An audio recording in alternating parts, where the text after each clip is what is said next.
Salut les makers, vous êtes sur la deuxième partie de la 5e vidéo du projet Mintank.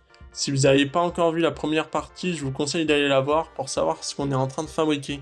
Dans la première partie, on a terminé la vidéo en soudant une tôle sous les tubes de rallonge du châssis.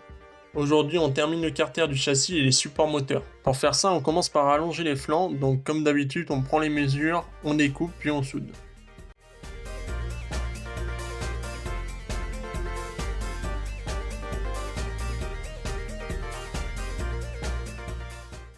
Après cette découpe parfaite, on peut passer au décapage des tôles pour les souder ensemble.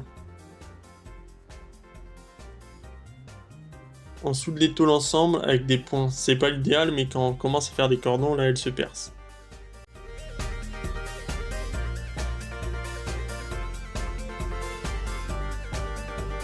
Et voilà à quoi ça ressemble une fois que la plaque de derrière est remontée. On est plutôt content du résultat. N'hésitez pas à nous dire en commentaire ce que vous pensez de notre travail, ça nous fera très plaisir. Là, on est en train de découper de la cornière de 30 par 30 pour faire les supports moteurs. On vous explique ça juste après. Comme on a agrandi le châssis pour reculer le moteur, on doit donc maintenant refaire des supports moteurs. Pour ça, on refait exactement ce qui a été à l'origine, c'est-à-dire des cornières soudées au châssis. Là, on utilise la perceuse à colonne pour percer les cornières afin de faire passer les vis qui permettront au moteur d'être fixé.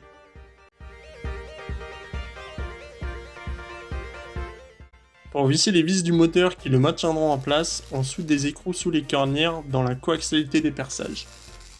Vous pouvez voir la différence entre quelqu'un qui oublie d'allumer l'aspiration des soudures et l'aspiration qui fonctionne nickel.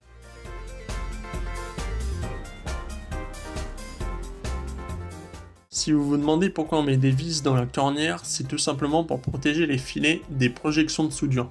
Si par malheur une petite bille de projection venait à s'insérer dans le filet, alors il ne serait plus possible de visser une vis dedans. Le tuyau qui est à proximité de la torche permet d'aspirer les fumées toxiques vers l'extracteur. Après avoir soudé le deuxième support moteur, on passe un petit coup de meuleuse pour faire propre et on pourra ensuite installer le moteur sur son support pour le rendu final. Allez, moi je vous laisse profiter de la fin de la vidéo avec le remontage du moteur sur le châssis. Et si vous kiffez le projet comme nous, n'hésitez pas à nous suivre. Dans les prochaines vidéos, on s'attaquera au poste de commande du tank.